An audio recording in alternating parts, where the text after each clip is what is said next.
তারপর তুমি চলে আসবে। 6 মাস। সাগরের কাছে মনে হয় 6 যুগ।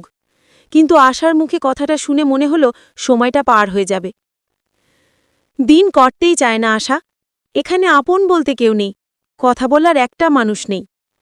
সাগর অবশেষে তার ভেতরের কষ্টটা বলেই ফেলে। আশা হাসে। সেই হাসিটা সাগরের কাছে এই মরুভূমির বুকে এক পশলা বৃষ্টির মতো। কেন? আমি আছি না? আমি তোমার সবচেয়ে কাছের সঙ্গী। যখনই এমন লাগবে জানবে আমি তোমার পাশেই আছি। চোখ বন্ধ করলেই আমাকে দেখতে পাবে। সাগর চোখ বন্ধ করে। সে সত্যিই আশাকে দেখতে পায়। সে দেখতে পায় তাদের উঠোন, মায়ের হাসি, বন্ধুদের আড্ডা।